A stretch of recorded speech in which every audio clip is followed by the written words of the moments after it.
Hey, you know what? Ever since I got here, I have just been thinking, why the heck was I not an Isaacer?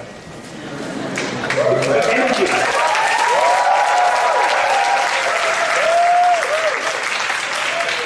The energy, when normal outside people like me come in contact with you guys, who are all entirely crazy, it's mad. You know, yesterday was amazing. The energy, the noise, the crazy dances, you pour water on one another's heads, you have songs. It's so cool.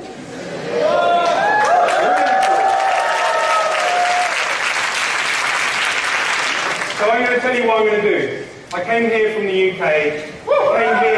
I came here for you. I came here to try and give something. I'm going to give it my best shot. I've got 800 people or 600 people. I've got 20 minutes. If you multiply that up, it's something like 266 hours of human time. I've just wasted about 800 minutes telling you how great you are. So I have a huge prize here. I have these amazing, talented, smart, international, global, crazy people. And I've got 19 minutes left to try and help you change the world. And I believe you have a once-in-a-lifetime opportunity. Seriously, honestly, passionately, you have a once-in-a-lifetime opportunity. The world needs change. And you guys are already part of that change. But what you've got to do, and Vishen touched on it earlier and someone else touched on it, is not leave it behind. I've met Isaac alumni who've now got the job in the big company, and that's fine. But there is magic here. And there is magic that you can take with you on your journey. So I want to share with you how that can happen. A little bit of background. My name is McInnes. I'm an entrepreneur too. I started something called McInnes. It seems quite egotistical to have my name in the company, but we're not very creative. We couldn't think of anything else, so we just called it after ourselves. We help really big organizations change. We think that big organizations have an important role to play in society. And we need vibrant entrepreneurs like John Froder and Vishen and the companies they create. But we also need these big organizations to change. So we work with big organizations to change. Another thing to look out for is World Blue. See that picture up there? I don't know if you know World Blue, but World Blue is an organization of democratic organizations. And Isaac, you guys are members.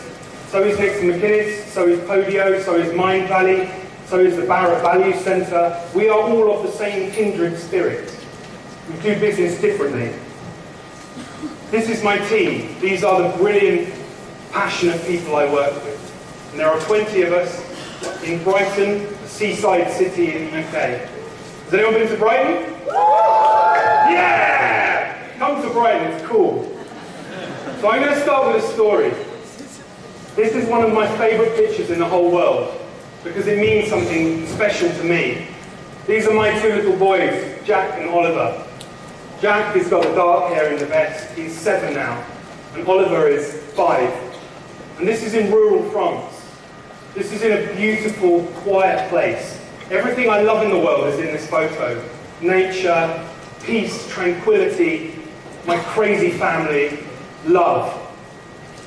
And Jack is at an age where he's finished in his first little school and he's moving to another little school. And we went to the last day of school and they had all the kids and the parents. You had to sit in these tiny chairs in a big school hall and you suddenly felt like you were back at school. The smell, the chairs, the teacher, you're like a kid again. And these kids came in and they sang a song. And my kids, I'm going to get a bit emotional. My boys' class sung this song by M People. What have you done today to make you feel proud? You know that song? What have you done today to make you feel proud? And they looked at I am not a singer. They looked us in the eye, adults, big, hairy adults. And they looked us in the eye and they meant it. They sang this song from their heart. And you know what it made me feel? It made me feel challenged. I thought, you know what? What have I done today to make me feel proud? What am I going to do that means I can turn around to these people in 20 years and say, I helped, I made it better, I didn't make it worse for you. The world has massive challenges. You guys are the future. My children are the future. What are we going to do that's going to make us feel proud and give them something that makes a difference? Do you know what I'm talking about? This is the challenge you guys have. Because when I think about business, I'm passionate about business. I love business. I love hearing success stories. I love execution. I love doing. I like getting on with it. But when I think about the word business, when I talk about the word business to other people, I think about images like this: extraction. I think about the extraction from the earth. I think about the extraction from the people, from our parents, from our parents' parents. Business has not been a kind force in the last 50 years. Overall, I believe. Trust is falling. Every year, a company called Edelman surveys people in many countries around the world, and they ask a simple question: who do you trust? Every year, in recent times, trust in CEOs is falling by the biggest declines ever. You are future leaders, but people do not trust the people that you are replacing. Do you know who you trust? You trust people like you. This is the age we are moving into, the networked age, the age of Facebook and Twitter, where we trust people like us. TripAdvisor, Airbnb, it's about humans connecting. There is volatility in the world. There is political instability. There is change. There is disruption. We have a big job to do if we are going to use business as a powerful, good force in the world. And if we don't take this opportunity, if you don't take your once-in-a-lifetime opportunity, we are just putting lipstick on a pig, as we say in England. We're making small changes to something that is fundamentally ugly. Okay, I love Miss Piggy too. But you know what I mean. So I'm going to tell you a story about a tidal wave of change that is coming. Isaac is part of this change. We are all part of this change. But business can be done differently, and I want to tell you about that. There were two books that inspired my company. Has anyone read Maverick by Ricardo Semler? It's an amazing book by a Brazilian entrepreneur. For people of Brazil, you should celebrate this great man. He inherited his father's company, and he tried to do it the normal way, the 20th century way. He worked hard, he had command and control, and he had a nervous breakdown. So then he started running the company democratically. He gave the people the power to run the company how they wanted, set their salaries, do it their way. And the business became fantastically successful. The other book, The Clue Train Manifesto, is about the power of the internet to connect humans in a more powerful way, and how those conversations change markets. So these books inspired my company. And so what I have done is written another book, written a new book, my first book, to try and inspire this tidal wave of change. Because I was finding, thank you, I was finding amazing organizations who do business differently, but the story is not being told. So let me tell you some of these things. And this is the book, and I have copies to give to you if you want one. If you don't, you can use it as a pillow somewhere. So for me, this is the DNA of the new businesses. Those of you that are going to start a company this way. Don't do it the way that our parents did, and their parents before them. We're in the 21st century. We don't need 20th century ways. We need new ways to behave. So I'm going to talk to you about purpose and meaning first. This is the first chapter in the book, and it's something I believe has to come first in your business. When you start your organization, there's a really powerful question to ask yourself. Why? Why am I doing this? There's a lot of talk about what. Some of the questions for John were about what should I do, what's the idea, how do I do that? But the really magical ingredient is why. Why am I doing this? What does it mean to me? I don't know how many of you know Umair Haque, but he's a brilliant, brilliant guy. And he says that Making shareholder enrichment the basis of an economy is an idea that is probably up there with Cheese Whiz and Donald Trump's hair. In the last 50 years, we have pursued business as if the only goal was to make money. But that isn't the goal of business alone. We can do much more with business. This guy invented GDP. You know GDP? The economic measure of success? When he invented it, he warned. He said, do not use this to measure the success of a nation.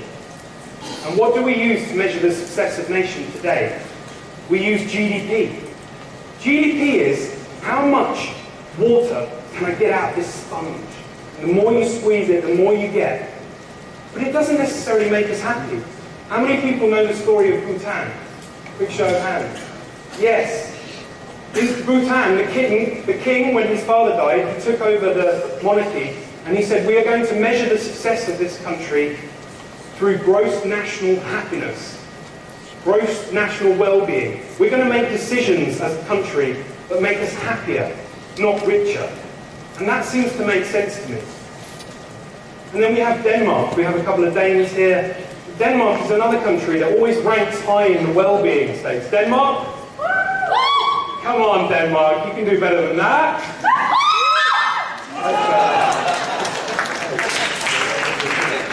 So maybe in business, this is what we should be doing. And I call this in the book, I call this purpose of significance. So if you're starting a business tomorrow, what is the purpose that is really significant? Why does this matter? What are you going to give to the world that is going to make it better? What did you do today to make you feel proud? Beyond the profits and the material goods. This is an example. This is a guy who's a chef and an entrepreneur in Denmark. Denmark was not famous for its food. Denmark did not have pride in its own food. And this guy and some other guys started a manifesto for new Nordic cuisine. If you watch this guy's talk, it's passionate, funny, brilliant. And he started a whole movement in that country of organisations, restaurants, caterers that started to feel proud about the food in Denmark. That is a purpose of significance. That is something that really makes a difference. What about Grameen? Incredible organisation. Grameen Bank, helping the world's poorest people in Bangladesh and then further abroad with microfinance, with mobile phones, with nutritious yogurt that street children can sell. This is a business with a purpose of significance. We can use the power of business to solve real problems in the world. This is what you guys are capable of. Real purpose of significance. What about these guys? You have a purpose of significance. Seriously. What is it? Something like to help humankind be fulfilled and world peace. This is massive. You have a purpose of significance. Are you going to leave this addictive bubble and sell out and just do something that is about making profit for someone you're never going to meet? Or are you going to keep working towards a purpose of significance like you are today? That is my challenge to you. Another thing that we can do well in business is about how we treat people and how we work with people. When I was researching the book, I started to think about motivation. And I Googled and I found a page on Wikipedia by this guy, Professor Stephen Rees. These are the things that motivate us. Just take a look at the list. This is the kind of thing that makes you get up in the morning, makes you do what you do. Social status. You're all presidents of different chapters. You have positions that mean something to you guys. Social contact. You guys are constantly hugging one another. You're talking all the time. Everyone's constantly touching. I'm watching, I'm like, whoa! Oh, one big interconnected family. Whoa. You know, honour, family, eating. I like eating, you can tell. Curiosity. But you know what business, old school business thinks that there is one thing that motivates you. Money. That's bullshit. Money doesn't motivate people, it demotivates people. Watch the Dan Pink TED video. Autonomy, mastery, purpose is what he says. So I'm saying to you, when you start your business, think about how you reward these intrinsic motivators, these powerful levers inside all of us. This is what makes you motivated. having water poured on your head, clicking your fingers, singing "Make Me So Proud," or doing a little dance. This makes you motivated. Zappos is a company in the States that really gets this. Who's heard of Zappos? Go there. If you ever find yourself in Las Vegas, forget the casinos, they're rubbish. You call Zappos, they will pick you up from your hotel, they will drive you to their offices, they will take you on a tour for free, and they will give you books when you leave, and they will drop you off at your hotel. Zappos spreads its culture like a virus. And when you go there, I thought it was just hype. I thought it was just Kool-Aid, oh, Zappos, Zappos, Zappos. You go there and there's an energy so thick, you can touch it in the air. And they celebrate weirdness. This is the CEO's desk. This is a multi-billion-pound company now owned by Amazon, and this is the CEO's desk. They celebrate weirdness. They talk about the Zappos family. They behave like a family. They have a big emphasis on developing their people. They have an in-house coach, and she will help you through difficult challenges, losing weight, giving up smoking, relationship problems, all of the three at once. You have them. Really interesting company. What about Gore? Who knows Gore-Tex? Gore-Tex? Very cool company. William Gore, the founder, noticed one day when he was walking around the factory that people didn't know one another's names anymore. They'd stopped knowing one another because they got so big. So from then on, he said that every building must have a maximum of 150 to 200 people in it. And then we start another building every time. It costs us more money, but we know one another. And he believed that the key to innovation and success in business was everyone knowing everyone else's name in a team, in a family, in a tribe. The other cool thing about Gore is that you cannot be a leader in Gore. You cannot be the boss. You guys have to say, Florence, we want you to be the boss. In Gore, this is not, so leadership in Gore is defined by followership. The followers decide who's the boss, and they appoint their own leaders, just like you guys do. But when you get into business, you'll find that's not normal. You get told who your boss is. It's a dictatorship. So that's cool. And then my own company, one of the things we do is we measure happiness every day using tennis balls. So on the way out, you pick up a ball from the available pool of happiness, and you either drop it in the good day or the bad day. And we measure that every day, every week, every month, and we start to understand the relationship between happiness and profit in our company. And if we come in one day and you see lots of balls in the unhappy bucket, it helps you immediately know that there's something wrong. It creates a new way of talking about feelings and behaviour and performance. We would love for Isaacers to start measuring happiness every day. And we want to digitise this, so we're starting to prototype how we could do it without tennis balls, but just with buttons. So these are ways that companies are starting to work with people differently. The last thing I wanted to talk about before finishing is leadership. We've heard about leadership today, and I see in you leadership. I see leader in Nakul. I see a leader in Hiram from Mexico. I saw leadership from Florence this morning introducing. I've seen leadership and proactivity from all of you that I've come into contact with. This is what you get if you put CEO into Google. This is wrong. They are all men, they are all white, and they are all too old.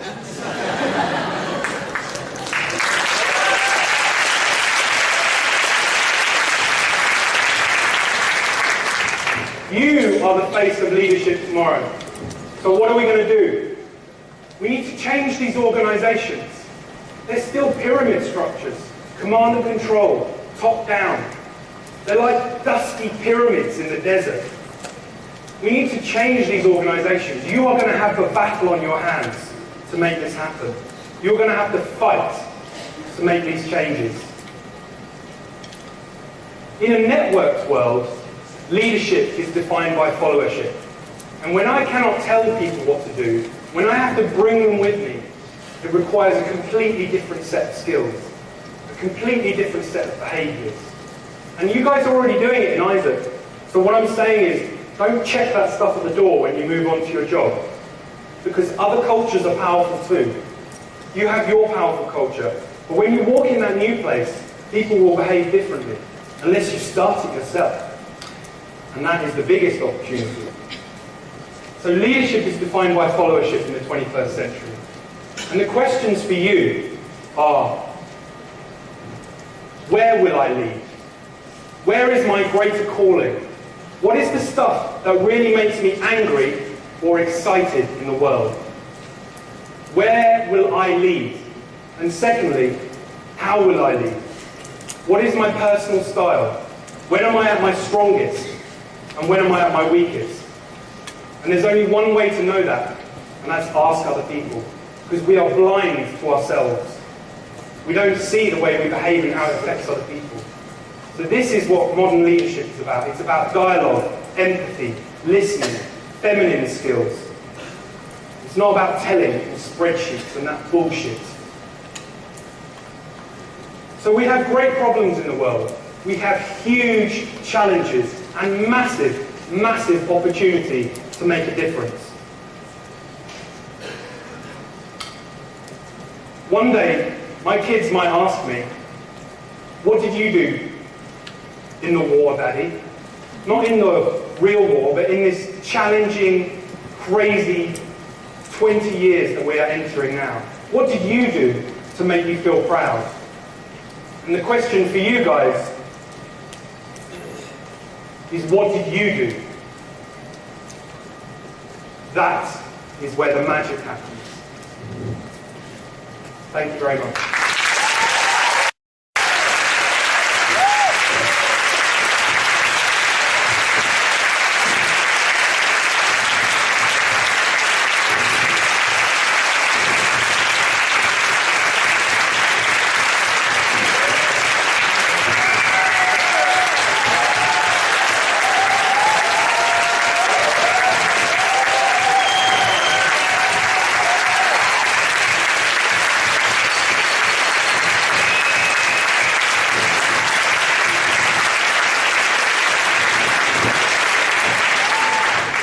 Thank you.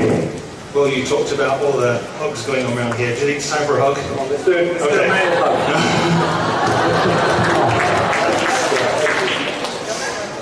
So I'm a man, I'm white, maybe I'm too old to be a CEO. I'll take your advice. Sorry. Okay, we've got time for about 2 questions. So anybody have any thoughts or questions? Let's go first up here. Ask a question, get a book. I see you.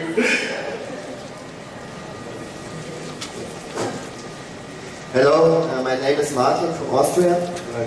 My question would be, I really love this idea with the tennis ball and so on. But how do you then react if you get this feedback from the people? So what then you actually do to make the people more happy? Yeah. Making people happy is a very difficult task.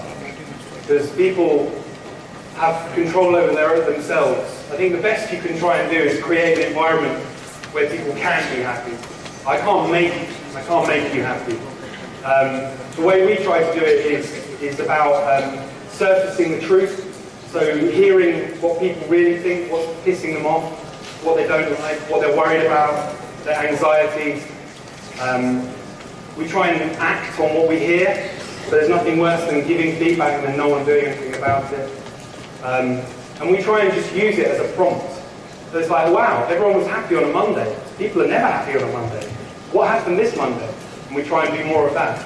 And if people are really unhappy on a Friday, that's bad news. So we try and learn from it. And sometimes it really helps me and others. You walk in, you're like, whoa, something happened. And immediately you can talk about it. You don't have to sit at your desk and then think, why is it so quiet around? And you find out that there's been an issue. So yeah, feedback is about as good as you can do. Thank you.